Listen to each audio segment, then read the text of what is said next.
I'm back.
Hello, I am totally here now, but I need to do my audio testing.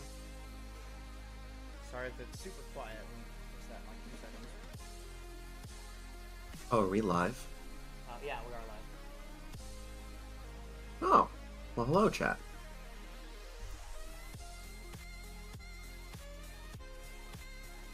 Okay, I wonder how loud I am. And also, Jake, you can say things. I should say things. Oh my gosh. I don't know what- Insanely quiet.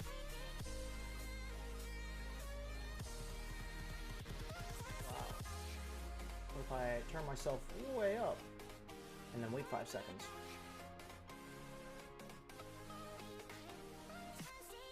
No, it's actually just so quiet. What? Wait, what's going on? What if I turn my knob all the way up? I mean, yeah, you can hear me, but there's a lot of static in the air. Okay, well, that's gonna have to do. Let me pull up Exuma, I guess, so I can hear how loud background things are. This is banking, a fifth third better. Hello YouTube, Asuma here with a really quick and simple video. It's a banking, but a third better. Or something. It's possible that someone else has come up with this before. What a fifth but I was third making better. this in Hermitcraft today and I thought I'd do a quick and simple video on how to do this. So a 1/5 demonstration how of it a works. third You better. can see that the timing of the repeaters when they're on full delay uses the new locking feature to lock the signal of the this repeater right here when this one is powered. So if I press it Okay. again, you'll see That's some volume. that one turns on. And I think Japes, you're a good It's volume guy. locked, and then it turns off. And it gets I locked wouldn't by this know. one here. So incredibly You'd simple have to to tell build. me. You've probably figured it out already, but all you need is what is on my hotbar Nah, right it's now. good That's enough. block. Okay, everything's a good Two volume blocks, now. two We're redstone doing wires, great. And then 2 repeaters, and you set both of those on full delay like that. Let me not be able to hear myself Button on again. the side of your block, and there you go. That is a very simple and compact T flip-flop. Feels a bit strange to be doing Okay, such a I'm short once video, again but that is unable to hear all there is myself. to it. I think the main thing that's good about this is that it doesn't use pistons. Is there a Well, Minecraft video in the background? There is a Minecraft video in the Because it doesn't use background. pistons. I was just testing my audio. I couldn't hear anything.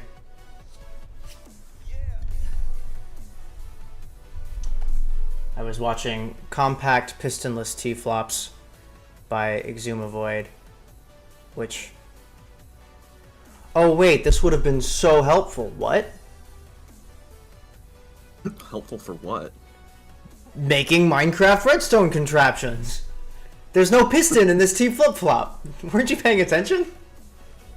Hey, I don't know redstone. That sounds like a joke, but pistons are actually really expensive, and T flip-flops require sticky pistons, which also requires slime balls, and I don't like slime balls. They're hard to get.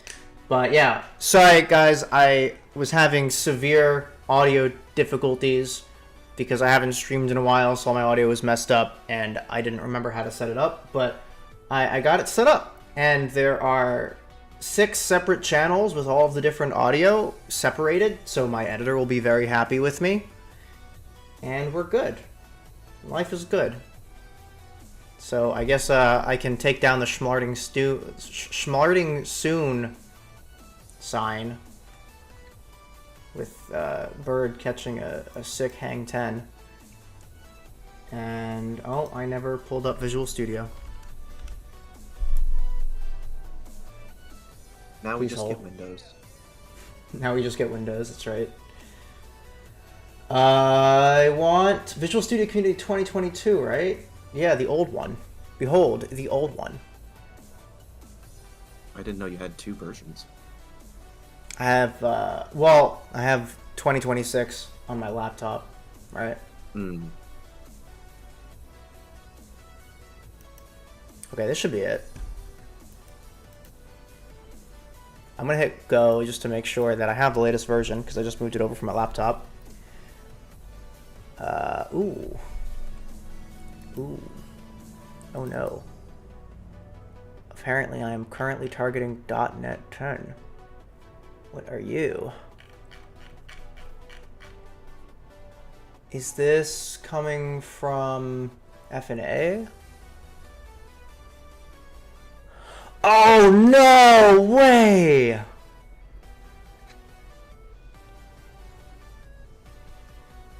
Oh no. Oh, this is gonna be real scuffed. It's saying that my Visual Studio version is too old for the new .NET, which I've been working out of. Oh man. no. So you've been working on this on your laptop and not this computer? Yeah. Ah. Welcome to my updating Visual Studio stream, guys. I'm glad you all could make it. This should be fast. Yeah, we didn't need engine development anyway. You know? No, no engine development. No engine development required. See, look, it's already done. The installer's been updated. Now it's just a quick, I don't know. I don't know what comes next. Oh, gosh. Oh, man, I'm losing viewers. Before we get started, save your work. What are you? I'm just gonna continue. I don't know what those processes are, and I don't care about them. This is gonna crash because it's not running Windows 11, isn't it? Everyone's like, oh, Decker said you should start streaming again. It'll be great. It'll be super fun and relaxing. I don't even know what's happening anymore. I got 300 packages to install. Oh boy. Okay, so this is just gonna be a Visual Studio installer stream, I suppose. No, look, I'm already 2/3 of the way done with the whatever that is. Oh, it must be nice having that good of internet. It's actually really bad internet. I think it's just that I already have most of the files, and what it's really doing is realizing that I have most of the files. Ah. Maybe I should just play Minecraft in the background. Here you go, guys. Behold, pistonless. It's Yeah, cheaper whatever. and also it's silent as well. So there you go. That is a compact little T flip-flop for you. So Oh thanks man, for that T watching, flip-flop's and silent catch you too. next time. That's crazy. I find it funny that you never saw this, given that that video is 13 years old. No, I did see it. This is what comes up automatically when I start typing YouTube into the search bar. Oh. I just forgot about it. Behold, guys, Should you be using this new AI model? Minecraft Snapshot 11. Yeah. Hello YouTube, Sumo here with another Minecraft update video. It seems that recently some of you have been exposed to an old snapshot update video of mine. See, we're almost The done. I don't know YouTube how to- algorithm god I don't know how to randomly be a decided reaction to bless channel. this video. with Oh, we're not a Minecraft. reaction channel. Many of I'm you literally have been just wondering playing Who is this guy? this. What on earth happened to that cheap and cheery voice? Always excited to check out a Minecraft update. And hey, there's a new one. It's 26.1 Snapshot 11. Things are. I can understand winding him down not as being week cheery by about the week new we get Minecraft closer updates. to the release of the first drop I this haven't been year. tracking them. However, there are no signs of a pre-release or That's release like a date good sign of mental health, mentioned basically. So far, this snapshot is about polish and finishing touches What, not on keeping the up with upcoming game Minecraft? drop. Now, before we Yeah. get It's a into the sign of good changes in this mental health. snapshot, Yes, a it couple is. of things I'd like to bring your attention to. Bedrock Edition is currently This on is almost done, by the way. It's 26.3, actually doing really well. which is very at that. confusing, and the Minecraft community 344 has out been of 349. clowning on this update number. But I have a theory I would like to share. Do you remember this chart where Java would get So a what's the 0.1 issue with, and Bedrock would get a Minecraft 0.10? nowadays? The joke is that it looks like They're making it worse. In my humble opinion, that is correct. My humble, correct opinion. Okay, cool, we're done. That actually wasn't that bad. Nice. Look at that. I still retained 80% of my viewership. I lost one person. It was a bot. Don't worry about it. I was a bot.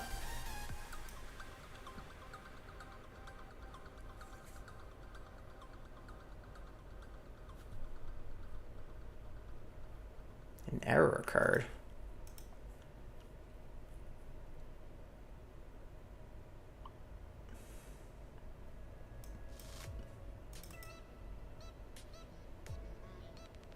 I am using Visual Studio. What?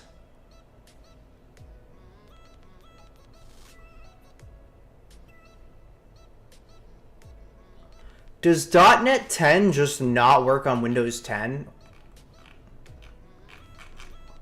I'm gonna cry. Okay. Oh, the engine's targeting 8. Let's set my environment to target 8. And Better FNA is remember that. targeting 8. I probably don't have to remember that.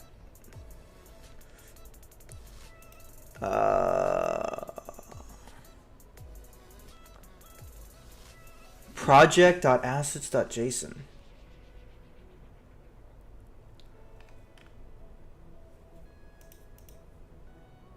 Well, maybe I can't just... Do I need to do like a rebuild? Rebuild solution. Oh, okay, yeah. Cool. And STL3 is not found. That's fine.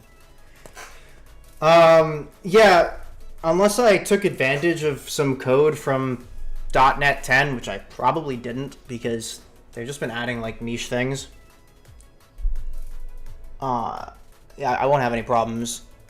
And there's no reason to upgrade to the latest .NET until you need something from the latest .NET. So, it's not a big deal if I forget. Okay. Plus, Windows 11 is stinky. Oh no, someone just left because I said Windows 11 is stinky. But I do need to go into FNA. I need to go to their Git and grab the latest SDL.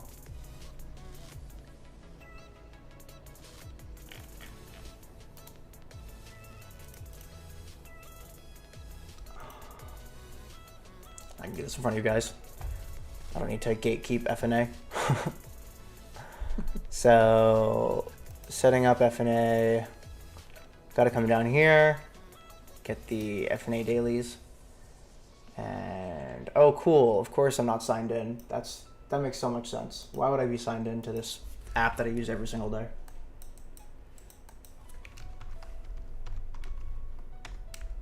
I just realized it's Oh no, it's not. Okay, I was cool. gonna say I just realized it. Never mind. I'll shut up. What? What happened?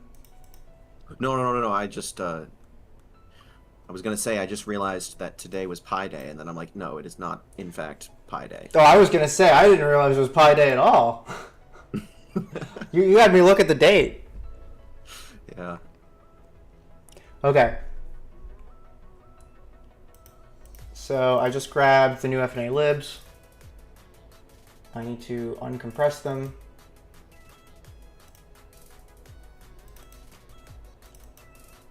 Yeah, I guess I don't have the .NET 8 libs. That makes sense. Documents. GameMaker, not GameMaker, what am I talking about? Test environment, so we can bin, debug, net8, and yeah, net8 was never built. Which is weird, I thought I was using net8 on this computer, but maybe I deleted everything. Although I thought the bin was not getting tracked. And now we get to wait for it to load. Which is what I was talking about. This is instantaneous on my actual computer. Okay, cool. This is the current state of the engine. Very exciting, I know. No, there's actually something really, really cool in that scene, but I'll get to that in a little bit. So let's talk about what's happened. I could show the insanely epic and awesome text engine that I made, but I think I will save that for a video because I don't really have any like demos set up right now, and it's gonna be kind of scuffed going through it and trying to like show all the things that the text engine does. It'll be way cooler if I just wait to make a really nice video for it. I agree. I think that'd be difficult to show off on a live stream. Yeah, I mean, you'd just be watching me code the text, which is kind of what I would show in the video, but it'd be structured. Yeah. Alternatively from that, I have a couple of additional things here. So the first thing I did was I got the GJK algorithm, not the JJK algorithm, the GJK algorithm. So the GJK algorithm, GJK, is a very fast way to check if two arbitrary convex shapes are colliding, which is kind of just word vomit. Basically, So yeah. we're doing pixel collision stuff right now. This isn't the pixel collision stuff yet, but we're getting there. So a convex shape is like this. That's not a pentagon. I definitely clicked the pentagon. So this is a convex shape, right? Concave meaning that all of the vertices are like on the outside edge of the shape, whereas like a convex shape would be like this, right, where it's got like an indentation. This right here makes it convex. Yeah. And there's like, if you can draw a line, a straight line that passes through one part of the shape, leaves the shape, and then passes through the shape again, that means the shape is convex. Or concave, rather. This is concave. You can see, like, on the pentagon, as soon as I leave this shape with a straight line, I can never get back into it, like, no matter where I go from. Like, I go into the shape, and I leave it, and that's it. This one, I can go into it, leave it, and go into it again. That makes it concave. Makes sense.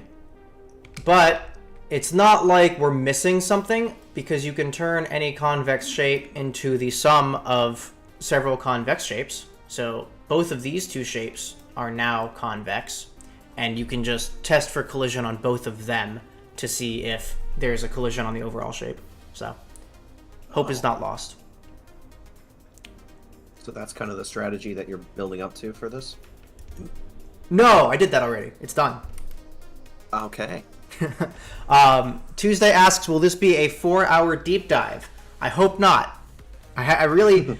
I've spent a lot of time on this, but that doesn't mean it's a lot to show. It just means I've had to research all these algorithms. I think he was talking about the text engine. Oh, the text engine? Oh, you're right. That's probably exactly what they were talking about. The text engine will be as long as I could possibly milk it for. Now, it's going to be pretty to the point. I just need to get the message across that you can do literally anything at all. Even overthrow a government. I don't know. Wasabi says, OMG, it's Decro said. OMG, OMG, OMG. Thank you. I love you, Wasabi.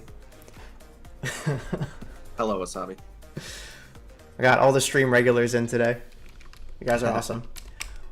Okay, so that's the first thing I did, right? So let's go into... and also, so with the GJK algorithm, any convex shape that you can define an extreme value in a direction is works for GJK, basically. So what I mean is if I have a point here and I pick a direction like this, this is the most extreme point in that direction. Okay. So it has to be convex, and it also has to be definable. So for that reason, we can actually have circles. We can even do like pizza wedges, or we can do like super wacky shapes as long as they remain convex. Right? So all those shapes are fine as long as you can define where the outer edge is. Okay. So, and then I have, for pure circles that are just a radius, like a point and a radius, it's terrible, hold on. For pure circles that are just a point and a rate, I thought I could, like, center the circle. That's stupid. For pure circles that are just a point and a radius, like this, there is a specialty function that optimizes this check. And there's also a specialty function that optimizes a single pixel check to see if it's inside the shape. Okay.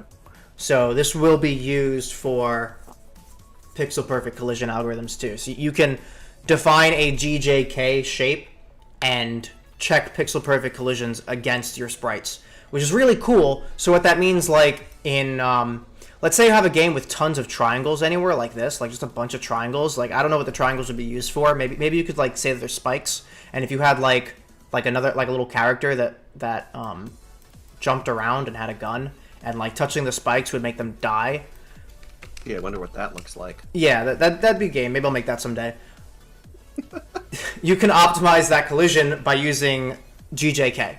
So the way I'm making that theoretical game right now is this triangle is actually a pixel perfect image.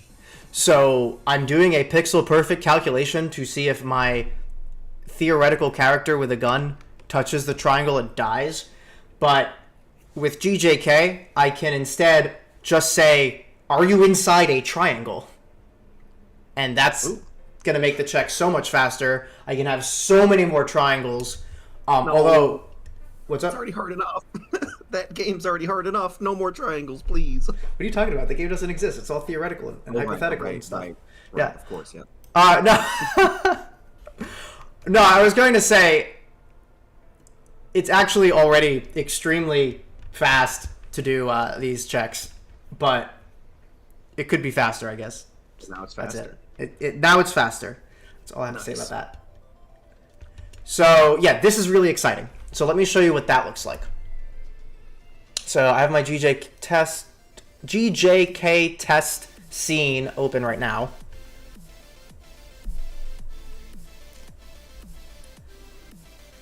Wasabi is freaking out about my epic references that are totally theoretical and don't actually exist. Of course, yes. They don't Okay, exist. so this is going to be really hard to see, but first of all, I have a triangular shape here. This is a regular polygon collision, right? Normal situation. This is a circle, so the circle works, and it is not a polygon with lots of sides. It is actually computed as a circle, which makes it faster than a polygon with lots of sides. And then this is insanely hard to see, and I'm like, you probably think it's a speck of dust on your computer, but there is a singular pixel where my mouse is. My mouse is pointing on the pixel, and when the triangle is not touching it, it turns green, and when it's a collision detected, it turns red. I apologize that that's what you're having to look at right now, but it is there because I had to test single point collisions. I can see it. That's pretty dope.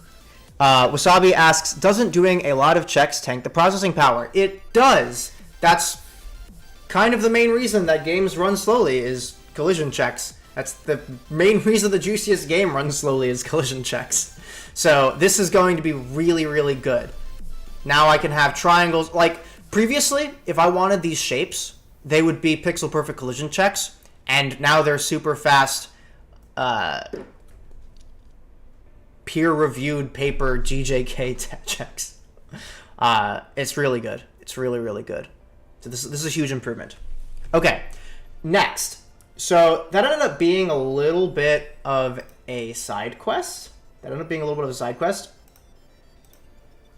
thought GJK was going to be the fastest generic algorithm for shape collision detection, and I was wrong. Sorry, it is the fastest generic detection algorithm, but if you know what two shapes are going to be colliding, it's not the fastest. You can get a little bit faster. And in my situation, I know that I will frequently be colliding two rectangles. So I will frequently be doing double rectangle collision like this. Okay? Okay. And the reason I know this will be happening frequently is these will be sprites. These will be my little guys with guns or projectile launchers or whatever you want to call them. These will be my triangular spikes that make the game a little harder than it has to be. That's supposed to be like a anime sparkle, but I messed it up. Don't look at me. Yeah, so obviously if you have pixel perfect collisions, you're not as worried about these rectangles, but you are still a little bit worried about these rectangles. But if you don't have pixel perfect collisions, especially, you will frequently be colliding rectangles together. And that is where another algorithm called separating axis theorem comes in. And separating axis theorem is also a generic theorem for any two convex shapes, but I already have a faster algorithm for any two convex shapes, which is GJK. So instead, I use the separating axis theorem and cut tons of corners, pun intended, to only accommodate rotated rectangle collisions. So I can take any two rectangles that have been rotated in any way and see if they've collided. And just a funny little quip, the way the separating axis theorem works, and the reason it's called the separating axis theorem, is it tries to find a line or an axis that separates the two shapes. So this separating axis theorem sounds so dope. Yeah, it is the theorem where we find a line that separates two shapes. The separating axis theorem. What about the infamous bird collision? This was talked about in college. So basically, if you have an alternate character that looks like a bird, freaking bird. Look at him, guys. God, I'm He's freehanding. a little sad. He's a little sad.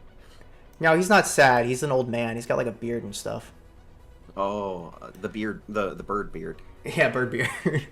Wait. If a bird wore a beard, would he wear it like this? Would he wear it like this? Or would he wear it like this? I think. That's worse.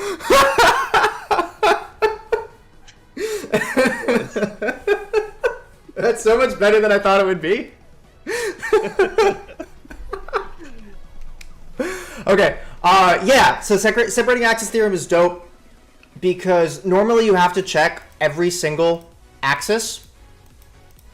But with rectangles, you know that two of the axes are parallel, so you only have to check the two adjacent axes, so that immediately saves you half of the checks.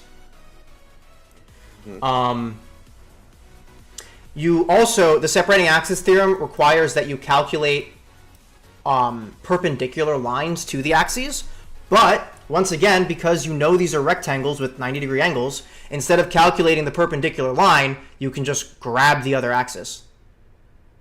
Like, there's tons of really awesome savings with the separating axis theorem. Tons of really cool savings. So I'm going to go back to my demo project. We're going to do SCSAT, separating axis test, where I test the separating axis theorem. And I'm going to comment out something really quick because that's going to be the last thing that I did, this overlap primitive thing. Oh, also just straight up primitives. I haven't shown you guys primitives yet, although I kind of have. Yeah. So Might be for a different time. Well, no, I'm not going to go into depth on them or anything. I'm just going to show that I have primitives. Which, I've kind of already shown that I have primitives. Just the fact that you're seeing these rectangles, these aren't sprites. These are being generated with code and then sent to the GPU. So I'm generating shapes. Wow. Yeah. That's cool. Yep. So yeah, there's no sprite for this. You check my sprite list, I still only have fonts from when I was doing fonts. Sprites, just fonts. But yeah, so the way this is working is if I hold 1, I can manipulate the first rectangle. And if I hold 2, I can manipulate the second rectangle. Okay. Oh, accidentally just... And then if they're touching... Oh, I failed to turn that off? What? Oh, I got rid of the destroy thing. Hold on. I'm spoiling things. I don't want to spoil things. Uh-oh. Just gonna comment that out and restart. Don't mind me. If you generate one more shape, the program blows up. I asked Dr. Strange, and that's what he said. No, I can generate all the shapes I want, okay? I can do whatever I want, and you can't stop me. But yeah, basically... It'd be really funny if you like tried to prove that. Like, no, here's another shape. And then you run the program and then just end stream. It'd actually be slightly annoying to generate another shape. They do a lot of setup to generate shapes, unfortunately. But here they are, like, directly next to each other, and then as soon as they overlap by a single pixel, you see a collision. And then, so if I hold 2, I can manipulate this rectangle, and then the scroll wheel lets me rotate it around. So you can see that this is still colliding. I can grab the other guy and rotate him however I want, and it is still colliding perfectly. Nice. Little strobe effect there for a second. Yeah, so that's what's going on with that. And then we have the next theorem that I had to study and cry about. So it's not enough to just... I mean, it's kind of enough. So what I'm doing with all these collisions, I will first be checking if there's a collision at all, and then, theoretically, I will be... First, I will check if there's a collision at all, and then theoretically, I'll loop through all of the pixels to check for actual pixel-perfect collision, right? But I can do a little bit better.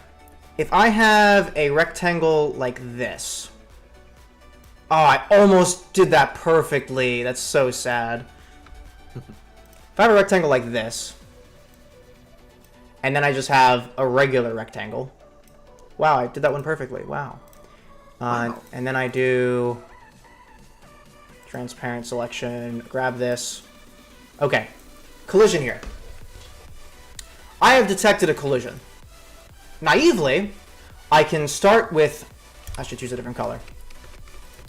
I can start at the top corner here and check every pixel, and then go to the next line and check every pixel, and go to the next line and check every pixel, and go to the next line and check every pixel, right? And that's very slow. But it would be really cool if instead I could capture the collision area like this, and then only check pixels from here to here.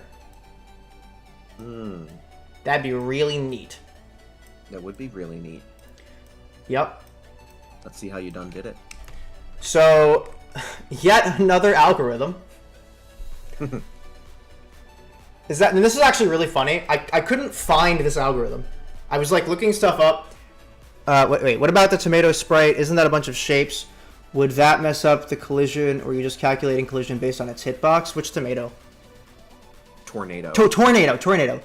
Oh, Yeah. right. Yeah, Tornado just has a rectangular... It has an invisible rectangular hitbox at the base, because it's supposed to be like a perspective thing, right? So, okay, so first of all, Wasabi's talking about the Tornado in The Juiciest Game, which is the other game I'm working on. It's a big spinny thing. In fact, tomato, yeah, I can't read. My bad, guys. I can actually bring that up real quick. Just show it. Scribe? No, don't scribe. Scribe. I'm gonna bring up my own channel here. Same with self-promotion. Oh no, I'm gonna get copyright for my own channel. Oh no. Oh no. Oh no. This is excessively slow for a computer this powerful. Yeah, that was ridiculous. I don't like sitting there staring at it. No, that's not the video. So weird to hear your voice off screen when it's not actually you talking. Yeah, I get that. Okay, making a tornado. Welcome back. Today's gonna be a really exciting Yeah, day. so that because was- you guys all remember that. Do I have a tornado in this video? Shoot. I think I need to go to the video VODs one. Necros and... See if I set aggro time to 1 immediate. There's like... I have another channel. I have a whole other channel. I think it's like Necros and VODs. There it is. I think so. Yeah. Yeah, it's that. Okay, yeah, here's the tornado. Perfect. Okay, so this is the tornado he's talking about. Dad. Right, so the tornado is supposed to be like a perspective thing. I'm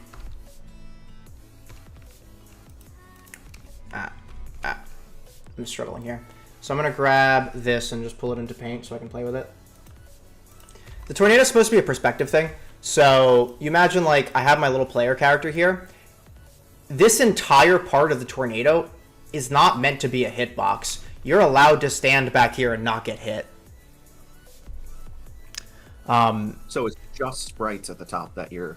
Yeah, drawing, so... No collision checks with those ones. Exactly right. Yeah, just sprites. Single object with just sprites. There is a hitbox right here for you to get hit and take damage. And that's just a rectangular hitbox. There's nothing weird or pixel-perfect collisions or whatever.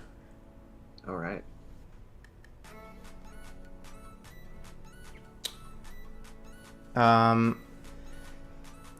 IDK if anyone said this, but music slaps, by the way. Thank you. I listened to a really, really long NCS playlist and only picked my favorite tracks.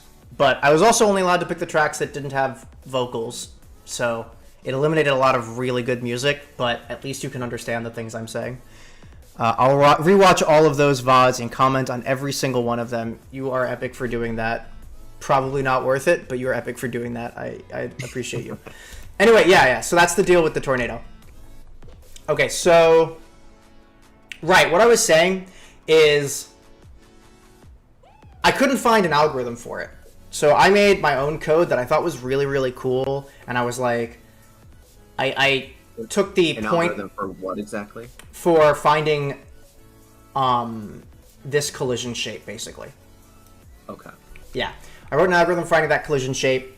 I thought it was really good. I was able to take a bunch of shortcuts for efficiency by assuming that one of the rectangles is like perfectly this way, and then use linear algebra matrix transforms. Oh my gosh, dude. Oh no.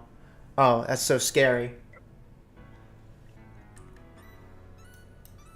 was confused by my VOD playing in the background. Yeah.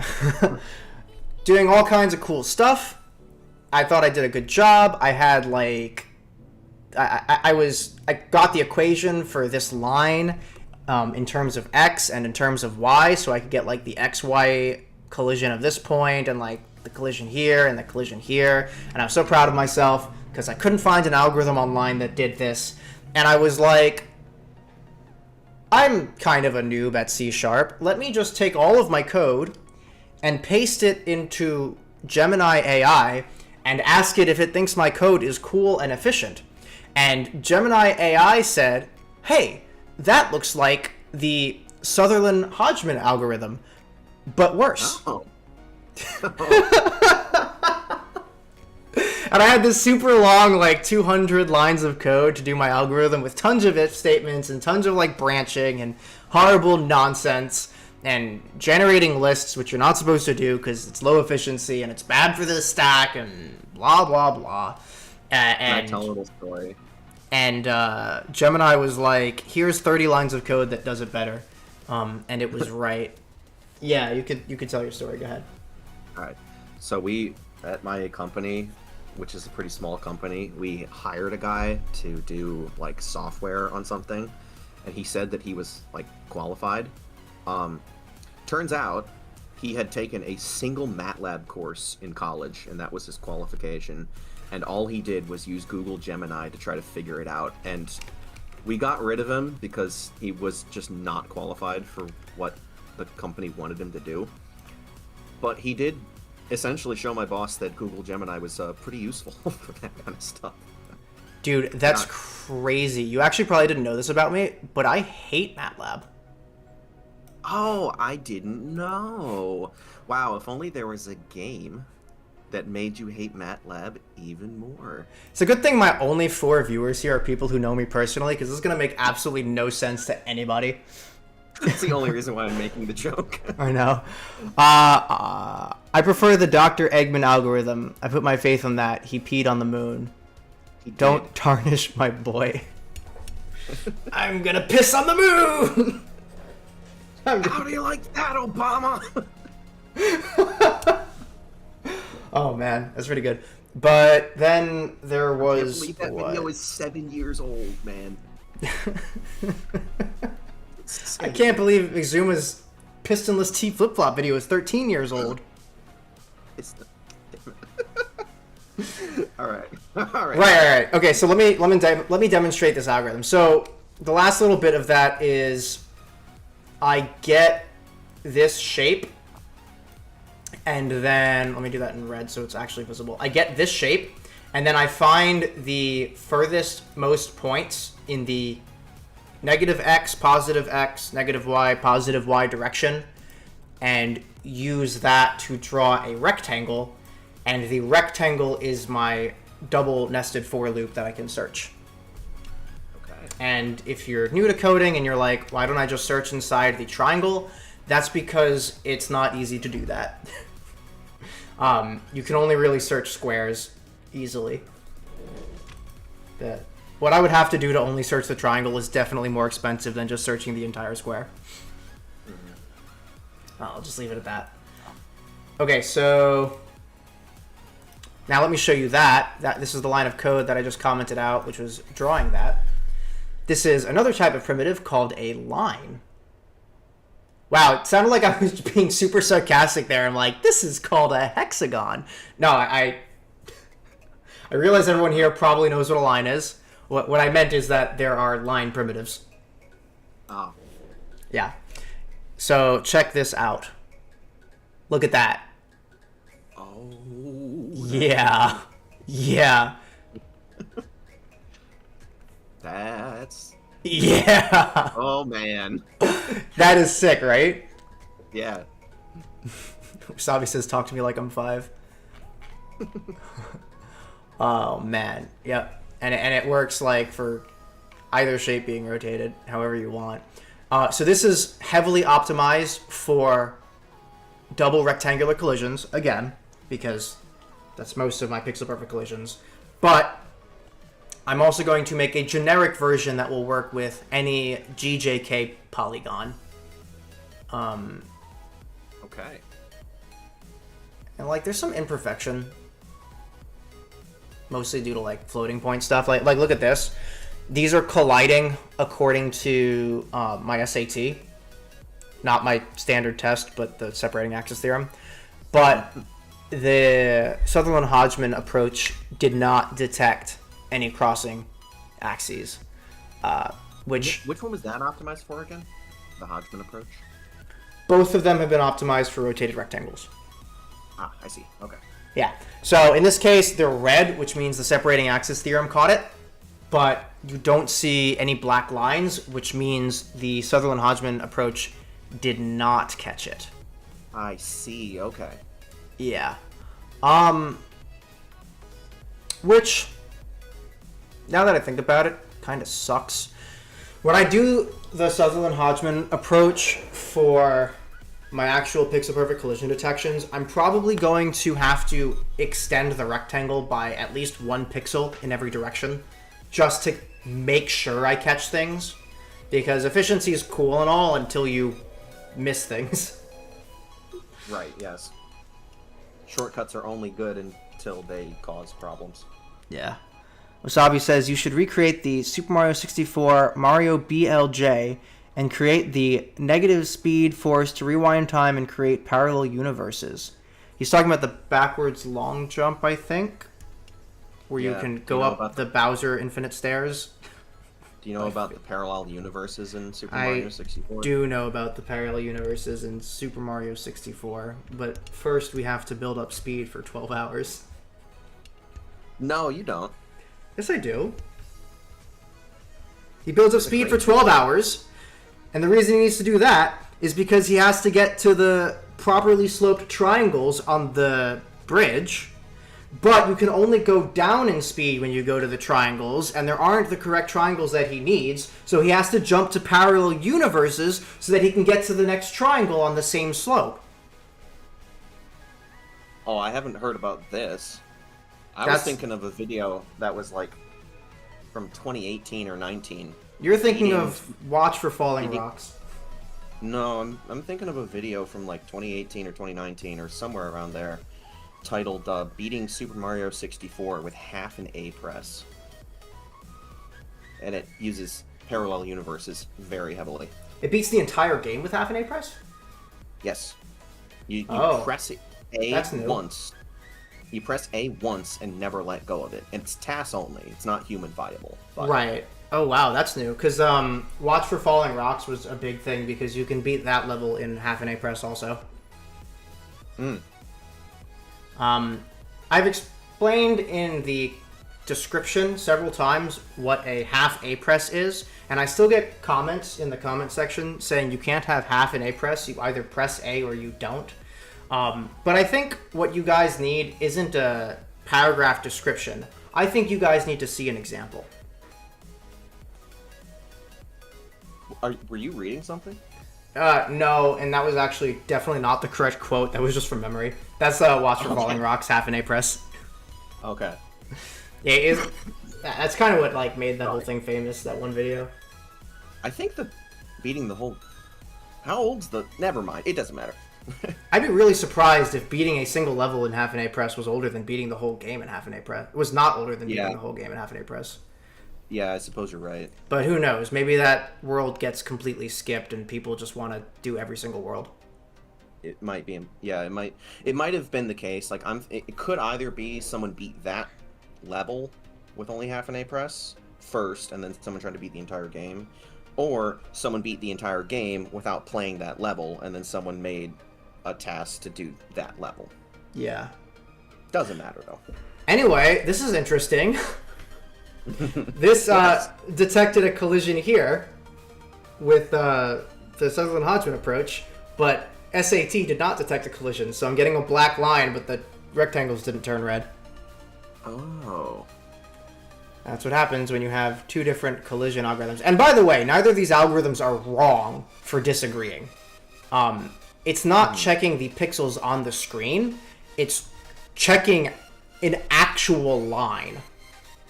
So depending on what math we do to get to that line, the floating point values are going to be different. Floating Right. point error and all that. So there's nothing wrong with either algorithm. It would just be better if I was extending it out by like 1 pixel, which I'm not going to do in the algorithm. I would extend the check out by 1 pixel when I do collision checks. I would make all the hitboxes a single pixel bigger, and then I would check for pixel perfect collision. Yeah. But yeah, so this will be interesting. I'm not going to check. At first, I thought I would check SAT and then check Sutherland Hodgman for the colliding area, but I don't need to check SAT at all. If I'm doing a pixel perfect collision check, I can just do the Sutherland Hodgman. It's almost exactly the same speed, and I know there's no collision if it returns 0 vertices for the colliding area. So that'll be fine. I'm gonna go get some more water real quick. I'll be back. I might shortly. do the same thing. So let me change some the Minecraft screen parkour. caption. Oh yeah, I should pull up Minecraft Hardcore. I'm gonna change this from schmlarding to schmlaturning soon. Well, turning. Yeah, because I'll be schmla returning soon. Okay. And I'm also gonna pull up some Minecraft parkour stock footage for the boys in the back. Minecraft parkour tower. Speed run.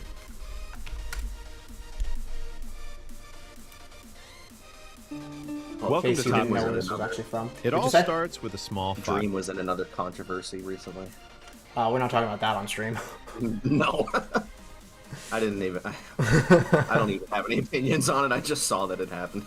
Well, I don't even know. I certainly stopped following that guy when I was in middle school.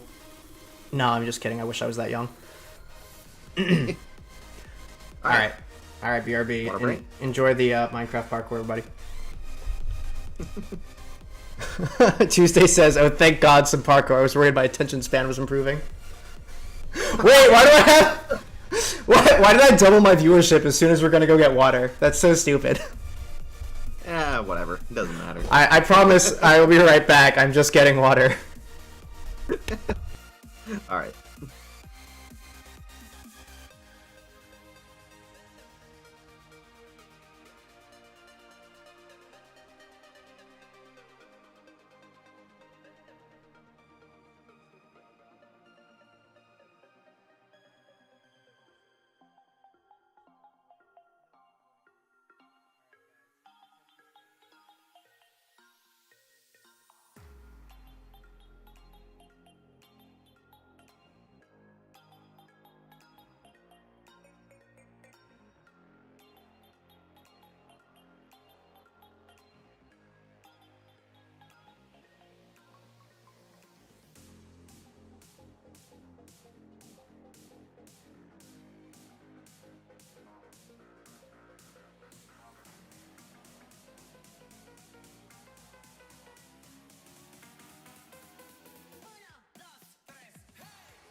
All right, I'm back.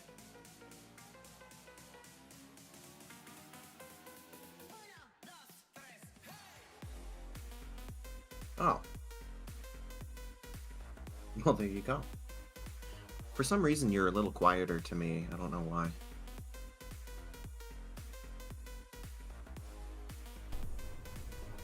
Wait. Oh, Why were you able to hear Wow. me? I don't know. My microphone's been muted this whole time. I don't think chat heard any of my explanation. Huh. I think I have to restart the explanation.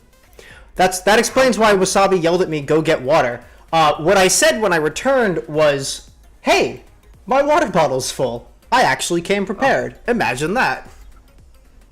How was I able to hear you? That's crazy. Yeah. What? That's not right. You shouldn't be able to hear me at all. What if I'm doing unmentionable activities while I think I'm muted? What are you laughing at? Well, It's you so didn't funny. have to go there, but At least I didn't mention it. Then again, it's not even mentionable. Or something, I don't know. I'm Anyway, a lady. She worked for the unmentionable kind of amazing. time to re-explain primitives. So a primitive is a direct shape draw that you send to the GPU, kind of. That's probably the worst explanation possible. But I can send the GPU triangles, I can send the GPU lines, and I can send the GPU points. There are triangle lists where I can send it several disjointed triangles, and that's what you're seeing at the top here, this RGB triangle, and then this like incorrect black drop shadow triangle, which wasn't meant to be a drop shadow, but it looks like it was meant to be a drop shadow, and that I just can't draw. And then there's triangle strips, where I can... I'm just going to go into Paint again. It's my favorite program. If I define 3 points, 1, 2, 3, I will draw a triangle between those 3 points. And then a triangle strip says if I define another point, it will use the last 2 points and the point I just defined to create another triangle. And I can keep on chaining that forever. And it's really cool. And you can actually make shapes like this, which is kind of neat. Let's say I have myself a hexagon. You can make any 2D, you can make any convex shape like that, which, oh, wait a minute, that's exactly what I need. If I define the following 3 vertices, so this one, and then, I'm sorry, I need to define this one. Let's do it in red. Vertice, vertice, and vertice. Those 3 form a triangle, like this. And, right, so this was my 0th vertex, my 1st vertex, and my 2nd vertex. If I define a 3rd vertex here, then that would draw this triangle. Jesus. This triangle. Between 1, 2, and 3. Right. And then I can define another point here, which will just be 2, 3, and 4. Exactly correct. And I am only 1 vertex away from defining my shape. And look at that. With triangle strips, you can define any shape, which is extremely efficient and awesome and epic. There's also another fun one called triangle fans, but GPU hardware no longer supports it. I implemented it, but it's important to note that if you make a triangle fan, it's going to be a triangle list under the hood. So you may think you're defining like, so for the way the fan works, I'll just show it and then I'll explain what I was about to say. I can define like a point in the center like that, and then define a triangle here, 1 and 2, and create this triangle, right? Mm-hmm. And the way a triangle fan works is if I define another point, so let's say this was point 0, that looks like a 6, 0, 1, and 2. If I define a point 3, it will take my last point and the first point that I drew. And the reason it's called a triangle fan is because you can imagine as I'm adding more points, it's fanning out like that, right? Mm-hmm. And actually, you can draw shapes pretty efficiently. So you don't need that center point even. If you just start at any vertex and go around in a circle. So first, second, third, that will draw this triangle. If you add another point, it will then draw this triangle, and then it'll draw this triangle, and then it'll draw the last triangle. So you can achieve it with the same number of triangles as if you did the alternating for a triangle strip. The only thing is, so what I was saying is this is no longer supported on GPU hardware. In order to fake it, I do a little bit of math, and I actually have to duplicate all of these points. So this is not a single point. This is being rendered in for every triangle. So there's actually 4 points here, right? There's only 1 point here, but there's 2 points here to accommodate the 2 adjacent triangles. There's 2 here to accommodate, there's 2 here to accommodate, and there's 1 here again. So there's 4 triangles, and if you add these all up, you get 12 vertices, because 3 vertices per triangle. Explain that again? Basically, there's no such thing as a triangle fan. It's just 4 separate triangles in a list. Okay. And each triangle requires... Each triangle requires 3 vertices, so you end up doubling up on vertices. Okay, that makes sense. So you're sending more data to the GPU than you need to if you had just used a strip. But sometimes you need a fan. It happens. Mm-hmm. Right? So... And that's why you implemented the fan for an easy way. Like, you implemented a function for developers, Yeah. but a fan function, but it's not actually doing this, it's just making the list, right? Right. So you can feed it what looks like a fan, but under the hood it's separating out and duplicating the vertices to make a proper triangle list. Right. Yeah. So that's all that good stuff. Then, okay, so those are your two types of triangles. Triangle list and triangle strip. And then the third type, which under the hood is just another list, which is the fan type. Then, as you can imagine, there is a line list, so you can define as many disjointed lines as you want, and that requires 2 points per line. But as you can imagine, you can also define 2 points to make a single line. And then there is a line strip, so if you define a third point, it'll just connect the lines, and you can do that as much as you want. Oh. And this Right. is all primitives. These are all primitive still. So, when you guys saw earlier... What is this?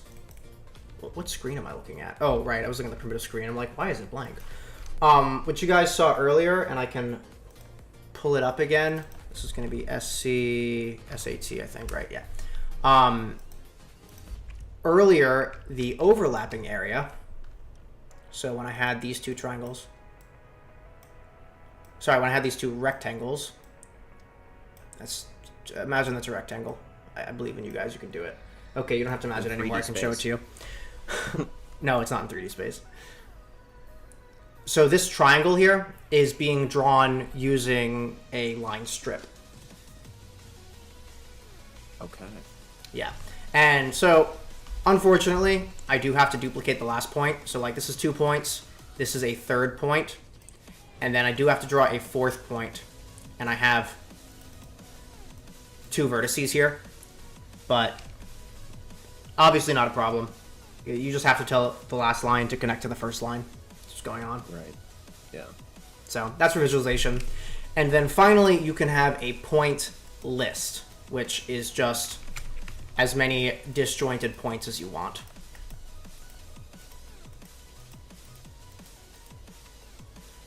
And I find that it's pretty unusual that you'll want a point.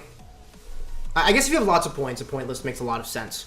If you want to draw a single point, which I find myself doing more often, it's better to just have a sprite that is a single point and render the sprite to the screen, because then you don't have to play with buffers and all kinds of nonsense. Maybe it's technically more efficient to use a point list and draw a single point, but come on. Really? That's what you're saving on? So yeah, that's that good stuff. That's what I've been working on the past 2 weeks, all of those collisions. Now that we're an hour and a half into the stream, I can finally get into actually coding. Ooh. Ooh. Some more. Exciting. But in reality, probably not much. I'm feeling a little worn out altogether. I'm like Yeah. amazed I've even gotten this far, because that was a good substantial amount of work to get to that point. Yeah. Seemed like it. YouTube is telling me I should get moderators. Oh no, I can't manage the 4 people in my chat and stream at the same time. Oh no. Oh no. Thank you guys for not blowing up my chat with profanities. Y'all rock. Decent human being moment. Profanities and slurs. That's what we're known for here at the Neckerson channel. Wow. If that's a clip I've ever heard. It was a joke. Oh, To be joke. clear, it was a joke. I want to make a game. Oh, really? It'd be nice. It'd be fun. It'd be a fun thing to do. Yeah. Let's see. So, alright. I have this neat little class here. So, alright. I have this whole game object, not game object, actual engine. Okay. I have a whole new library here, or whole new folder. I have a whole new folder here called the Collision Library, Collision Lib. So it's got all my cool stuff. This is the parent class for a GJK collider, so you can define your own GJK colliders in a game. But the GJK polygon exists by default and does all the fun things. So what are you planning on trying to work on now? I am going to go into this guy, our texture collisions, and he contains our Sutherland Hodgman rectangle, which with a gigantic comment with a reminder for me to make sure that B is the bigger rectangle. I guess A is the bigger rectangle? Yeah, there's a whole thing going on here. That's why we write comments. Yep, you can read this if you want. It's a lot. I'll be the first to admit it's a lot. I'm just going to put it here for like 3 seconds. Y'all can pause the stream if you want to, or maybe I'll read it out loud. Nah. Nah. Basically what it's saying is... I can actually explain this pretty simply. Imagine you have two rectangles like this.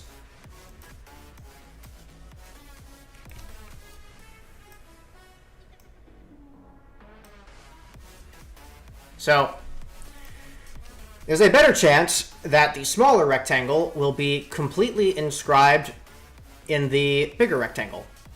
And because of the way I'm taking the extreme vertices, the bounding box I would end up checking for pixel perfect collisions would look like this. Right?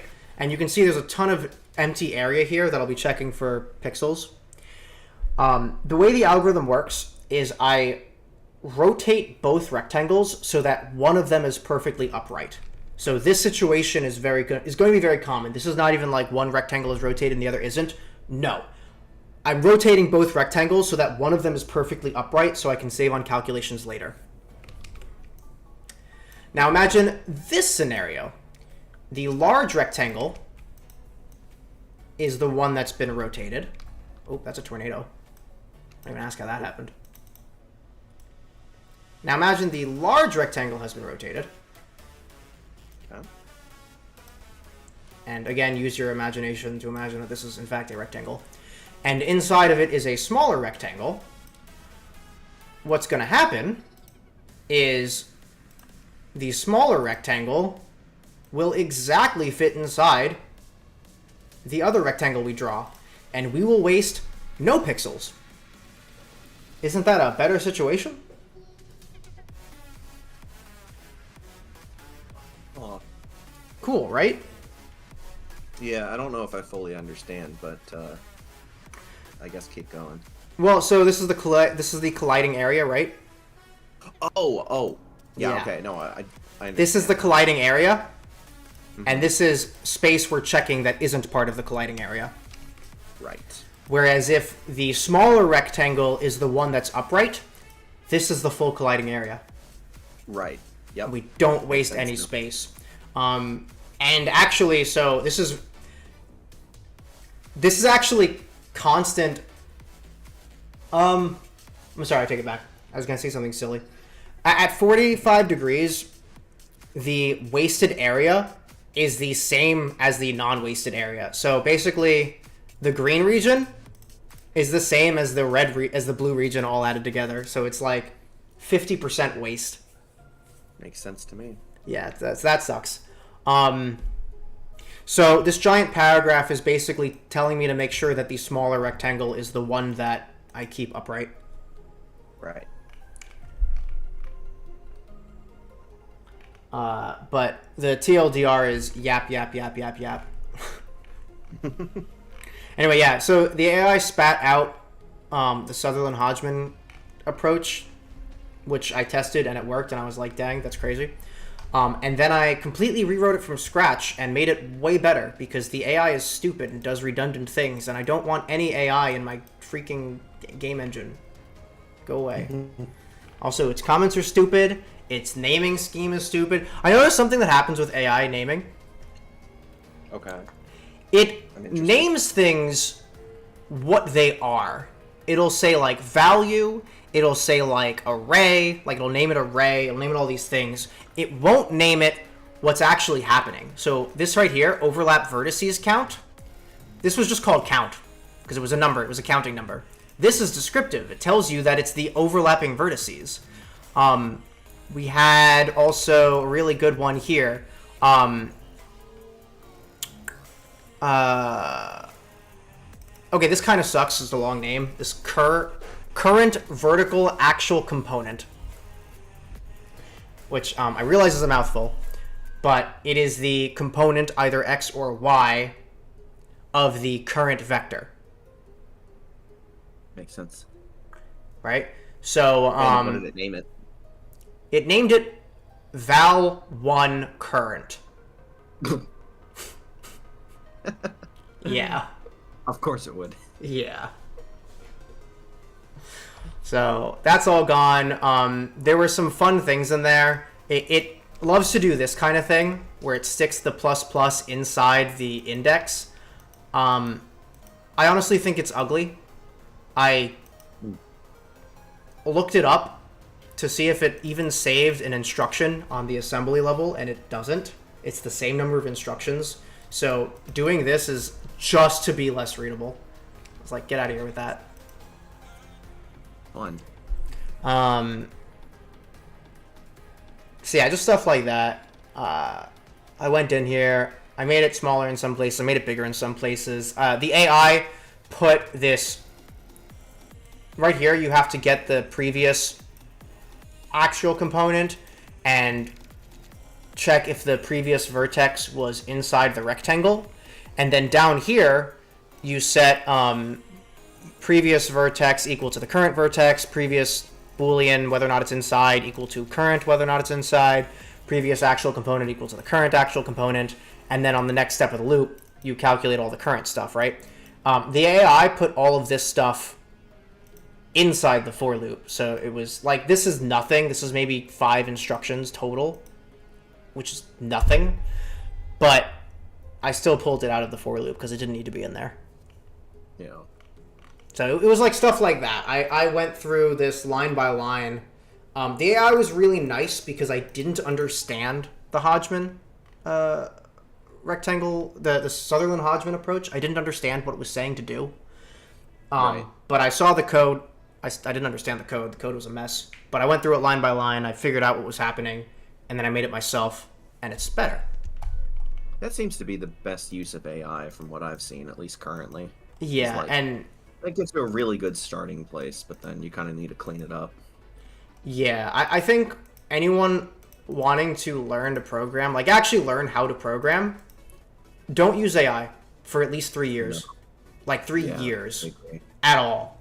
And I know that's like, that sounds really intense and strict. That sounds really intense and strict. But none of us had AI. We all learned how to code without it. Just go on Stack Overflow. Listen to the jerkwads on Stack Overflow tell people that their questions are stupid because they're bad, and learn to code the way the rest of us did. You might actually be good at it. There's an element of having to go through the absolute worst. There's an element of just having to put in the work at the most basic level and making mistakes if you're going to understand anything, I think. Yeah, the real problem, and it comes down to discipline. If you use AI, it's so easy to glance at a piece of code and say, yeah, I get it. When in reality, there's like, you don't really understand why like a couple of things happen, but like you're like, okay, I get the algorithm, I get the approach, but you don't really understand what's going on.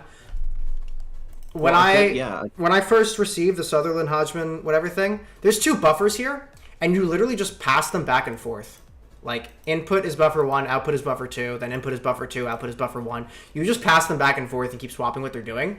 I took one look at this, and I was like, why do I have 2 buffers? I can just reuse the same buffer. And I went through, and I found out that when I get to this for loop, I'm overwriting values in the buffer before I can read them. That's why there's 2 buffers.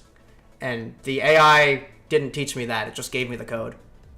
Well, I think, too, you said, like, you can look at something and sort of understand it, but not... I think a perfect like I can look at your code and I can be like, okay, I kind of see what we're doing here. Sure, you know, like that's great. I could never make it. Right? Like I could never code this sort of thing myself. Yeah, I was totally lost when, in perfect English, it was explained to me, this algorithm. I was like, I don't believe you. Right. Right. Like, actually, just, what? What are you talking about? But now I get it. Nice. I went through line by line, and I fixed every efficiency. Like, even, so this is ugly. I understand why the AI didn't do this. This right here, inside the orthogonal clipping, it checks if the, right, so there's a number of vertices count input. If that number is 0, there's nothing left to clip. We've already deleted the entire shape. There's no collision. So what the AI does is it says, if we're already at 0, just return 0. And then if you return 0 on, like, the first one, it still has to go through the second one, and the third one, and the fourth one. For me, I don't check inside here. Instead, as soon as it finishes, I check if we've gotten rid of all of them, and then I exit the entire method. So I don't check anything else. And it's ugly. I had to copy and paste if overlap vertices count equals 0, return 0 3 times. But it's all for the sake of removing one additional instruction. No, it's a couple more than that. But yeah, I don't want to spend a single extra instruction that I don't have to spend, because when I have 20,000 objects on the screen, I'm going to wish that my code was one instruction faster. Yeah. You do like to put a ton of stuff in your games, don't you? It's not that often. It's usually not a problem, like, actually. It's usually not a problem, but I don't want it to ever be a problem. Right. And also a big portion of this, and the main reason I'm revisiting this in the first place, is I want to make it fully parallelizable. Oh yeah, I forgot. Yeah, so I had a couple of You things talked that... about Yeah, I had a couple of things that eliminated the parallelizability of my collision code, and I know how to fix it. So while I'm fixing it, I'm also just, I guess, reimagining it from scratch almost. It's kind of crazy. But so this is my texture collision code, right? So, and this is going to be an internal class when it's time. Oh wait, what is this? This is texture collision. So this is all collisions that have to do with sprites are going to be in this class. And this class will not be visible to the end developer, end user, someone making a game. They will not be able to access this class. Instead, within the game objects, they will request collisions, and the game object will decide which methods from this class it needs to use. Okay. Right? So it kind of sucks a little bit because I have my test cases going on the surface there, and I'm not going to be able to use them once I make these, like, private. But yeah, so this is currently private because this is just a quick get the extreme values of the vertices, which I haven't had to use yet, but I'm about to. This is public, but this will be private as well. This doesn't need to be accessed by anything outside of texture collisions, because I'm going to have a method that's like check collision between two sprites, and those two sprites will say whether or not they're supposed to be pixel perfect, and that's when I'll check the Sutherland-Hodgman rectangle. And if they're not pixel perfect, I'll be checking the separating axis instead. Okay. Which, actually, this one I did make public. I want you to be allowed to check colliding rectangle. So, oh yeah, also separating axis, I did make a point collision. So you can collide with points. Oh, Is there anything else? huge. What? Oh.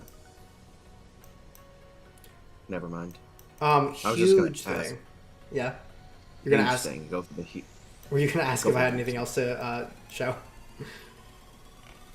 I know. I think it's about that time that we wind down. Okay. Oh yeah, In you're my right. opinion. It's coming up on 9 o'clock. Yeah. I might just make a method, name it, and then not put anything inside of it. So in Game Maker, and also in previous iterations of this engine, if you wanted to check a collision on a rotated rectangle, what would happen is basically this. Basically, this would happen. But essentially, if you had a rotated rectangle, am I allowed to rotate this?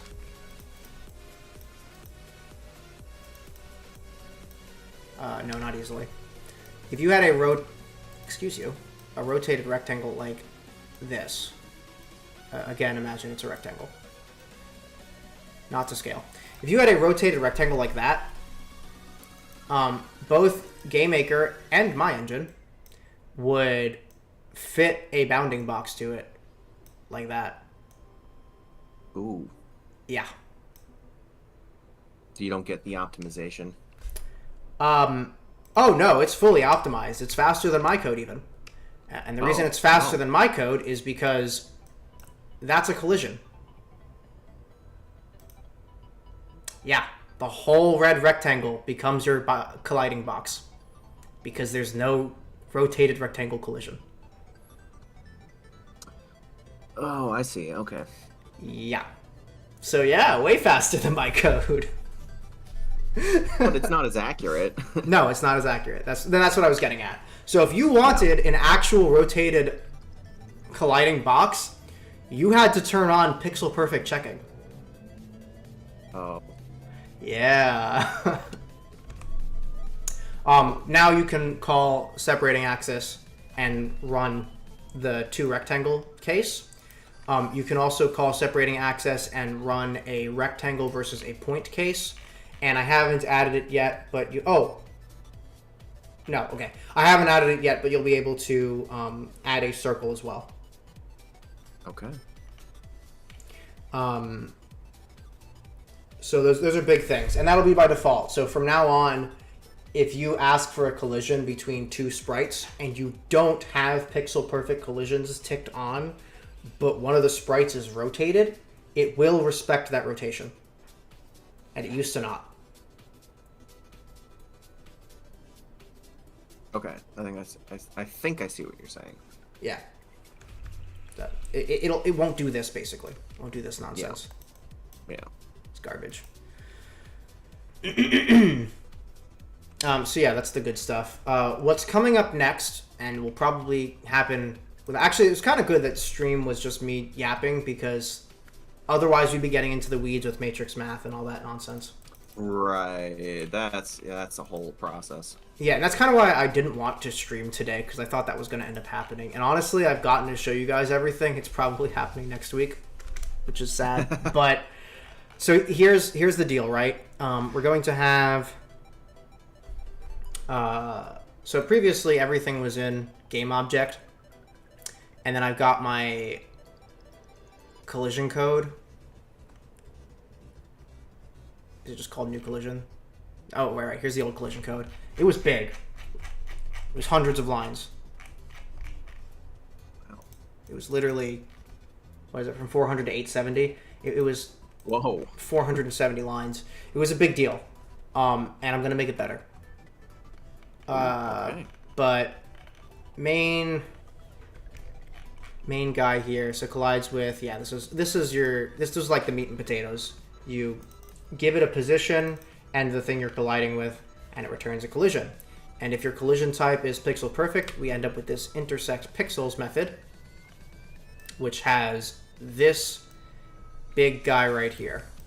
And this does a handful of things, but basically it is now going to look as follows. So it's still going to be this is going to be actually an internal static. Oh, no, this can be private. This will not be exposed to anything. So here's the fun stuff. Width and height of your rectangle, still there. And in fact, this can be a Instead of width A, I like now saying right A. That's why you had two widths. What? Because I saw width A and width B, and I was like, well, there's only one width to any object, right? It's referring to rectangle A and rectangle B. Oh, okay, I see. Yep.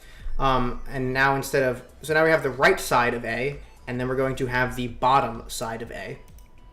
Okay. We do still need the color date of A. And we need the cutoff alpha. So this is, if there's transparency, we're going to eliminate pixel perfect collision there, right?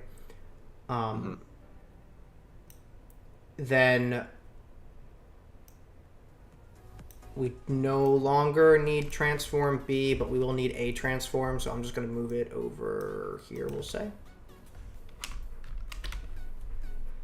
And then again, instead of width B, I'm going to have right B and bottom B. I kind of don't like this. I don't really see a reason for this to be integers. I'm going to change these. This is going to be vector 2 right bottom. Cannot spell, oh my goodness. Right bottom. Grab you. Bottom B. This is going to be vector 2 right bottom. We have color data for A, color data for B, cutoff. And this is no longer transform B. We can pre-compute the transform. The whole point of this transform is to rotate B and resize it so that it's like in its own relative space and move A to look like that. So I know that sounded like nonsense, but that's what I was talking about earlier, where I was like, we manipulate both rectangles so that one of them is upright. Right. And this matrix is going to do that transformation. We manipulate them so that one of them's upright, but the player doesn't see that. Yeah, that's all math. It's not going to be... The player doesn't see anything you don't draw to the screen. Right. And I was calling that transform A to B, and that will continue to be called transform A to B. Oh, and then the collision type. Yeah, so...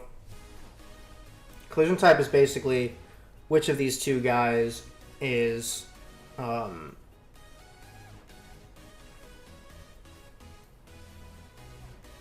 Collision type is like... Is one of them pixel perfect and the other one isn't?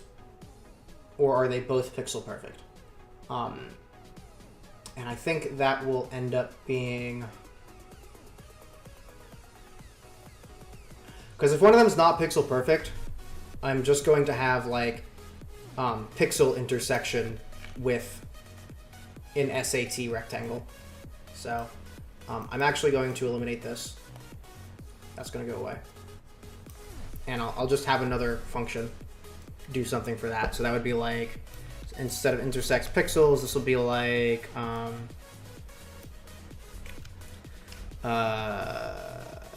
pixel inter... I'm going to come up with better names for these, I promise. But pixel intersects SAT would be like that, right? And then we would have a single rectangle, so there's no A or B, right? All of these would go away. Oh, I'm sorry. God, I'm actually lying to you. Of course, there's still two rectangles. But there are not two colors anymore. That's the big difference.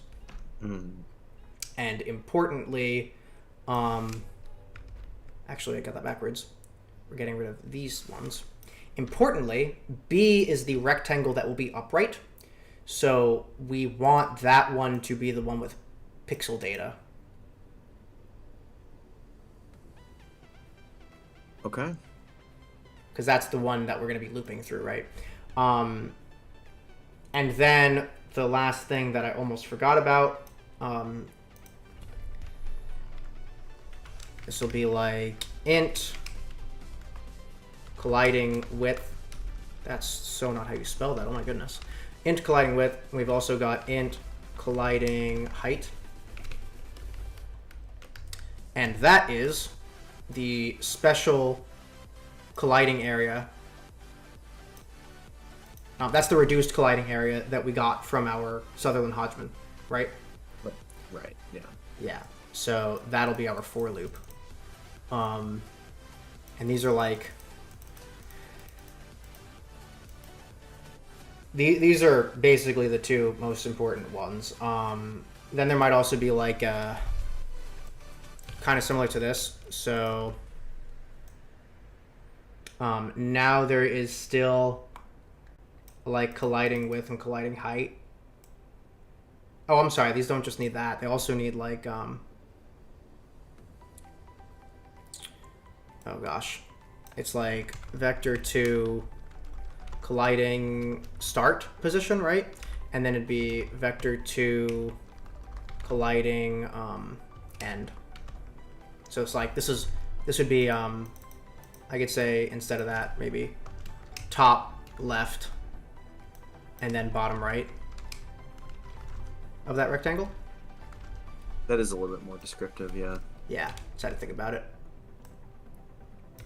because you need both. And then yet another one. This will be pixel intersect GJK polygon. This will only affect the polygons. I will come up with better names, I swear. So this will be a collision with some sprite using rectangle B, but we will be receiving a GJK polygon. And so we'll be checking for pixel perfect collision with any generic convex shape. Okay. And this will be You got insanely good. All your three methods right there. Yep. But before all of that, because I just remembered, before I do any of that, I need to fix. So I've got my Sutherland-Hodgman rectangles. Guess what I also need? So let me just make this private. I first need to make public static show Sutherland-Hodgman GJK polygon. Does that need an E? No, it doesn't. Hodgman. Doesn't that hurt you a little bit? It does. It actually hurts me a little bit. And this will take almost the same stuff, right? So instead of a rectangle A, this will take a GJK polygon. As well as a... Oh, right, I'm sorry.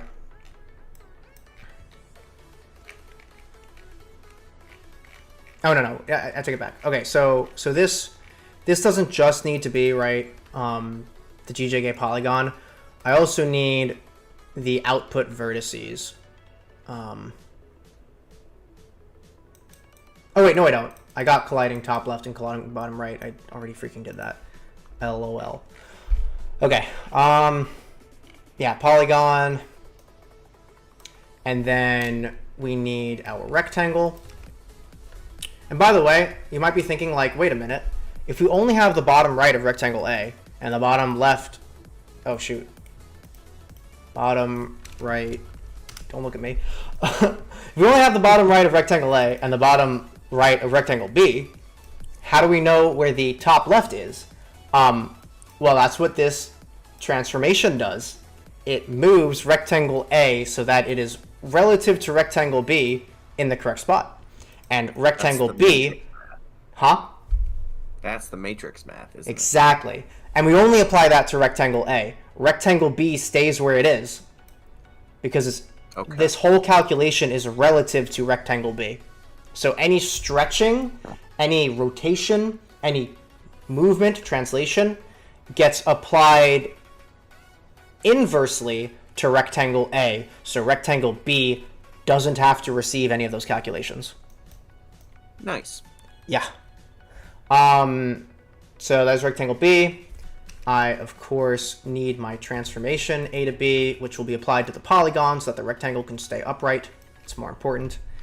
And then my span of out vertices, which just anecdotally, it's worth mentioning that out vertices can be at most the number of sides added together. So for an octagon and a square, it would be 12. And at minimum, 0 if there's no collision. Okay. So, yeah, that's kind of the meme. And Wasabi asks, last minute, how does it know how much spacing between the angles? Does the transformation just calculate it? I'm not 100% sure what you're asking, but I can explain this one thing, and I'm pretty sure it will cover your question.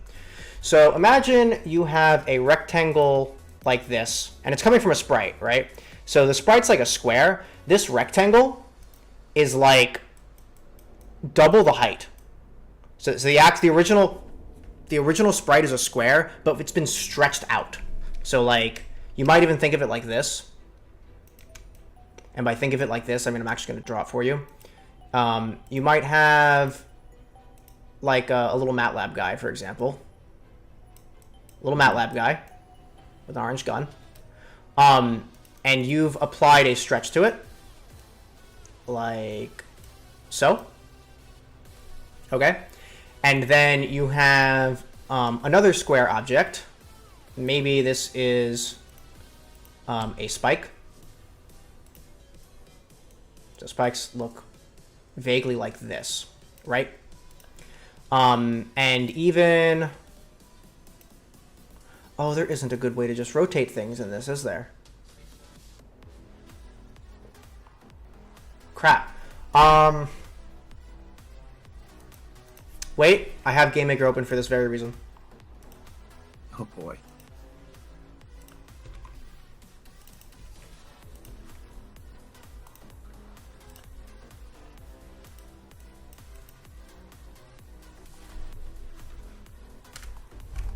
Okay.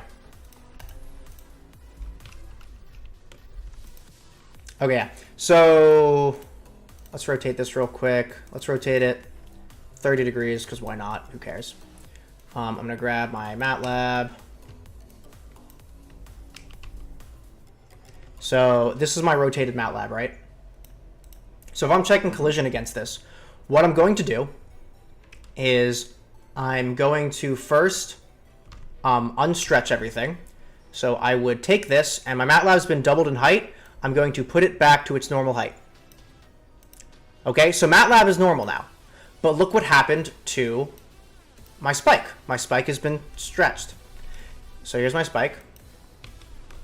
Right, here's my stretched out spike. So it now looks like this relative to the MATLAB. So here's what I'm actually looking at now. This is scuffed as heck, but that's what we're doing. So this is my new MATLAB situation. Okay? But now, oh shoot. What? I didn't grab the correct thing, apparently. There we go. Oh, and he was rotated 30 degrees. So we're looking at the thing on the right. I'm currently working on it. It's like slideshow pace. No, you're okay. Shoot. And I just need this. I can get rid of all of that. And oh my goodness. Okay, there we go. So this is now the situation. I have unsquashed MATLAB, and in doing so, I have squashed the spike. Right? Makes sense so far?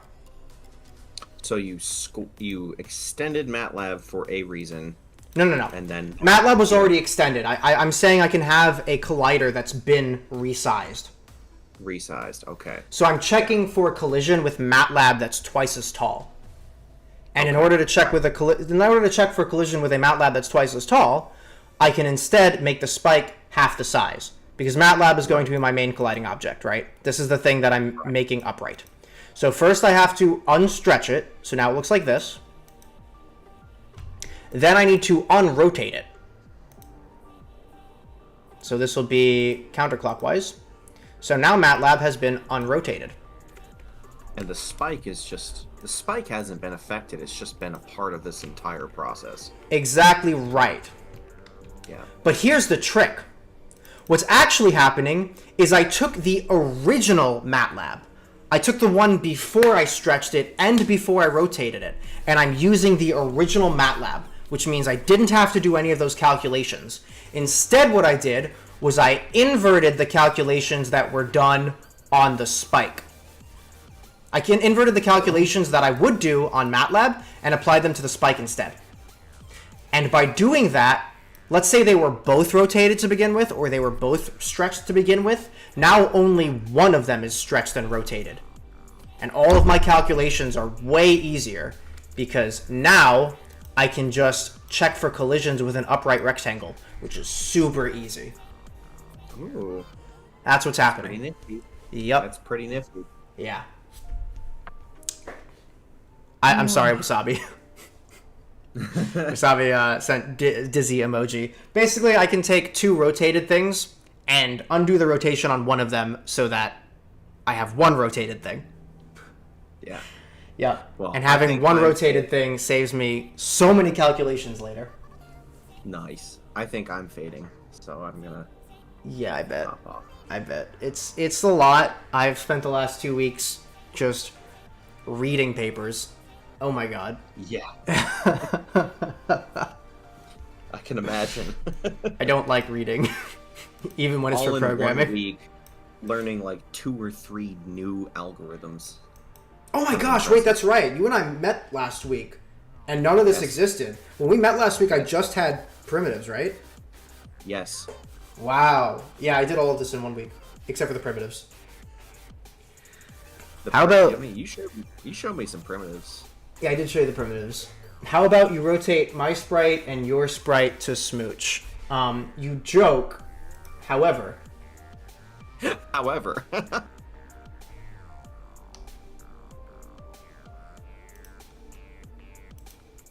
Oh, right. Forgot. This isn't Windows 11.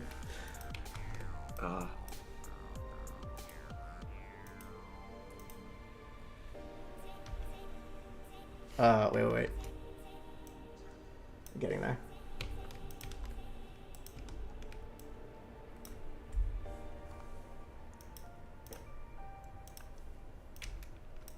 good old game maker. It do be like that.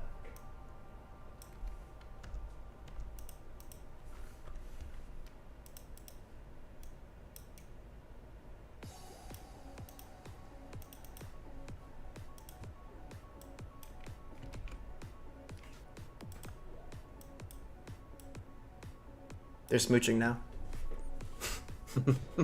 Our sprites are smooching. That just reminds me of that picture that we had at Paul's wedding. I'm talking about that. You don't have to know. No. I'm cheating on all my bros with all of my other bros. Alright guys, well I think that's a good place to call it. Thanks so much everybody for joining the stream. You guys are totally epic as always. Yeah, just my brain is fried. My brain's fried, so. You guys think it's fried having to hear all of it from me? Imagine having to actually learn it and apply it. Oh my goodness. Oh, I don't envy you. I envy me. I'm very enviable. Okay. I don't know what that means. I'm sorry. Yeah. I don't have a brain anymore is what happened. Okay. Stream out. Goodbye, everybody. I had so much fun with y'all. Thank you for joining. Bye. Thanks, Jake, for joining.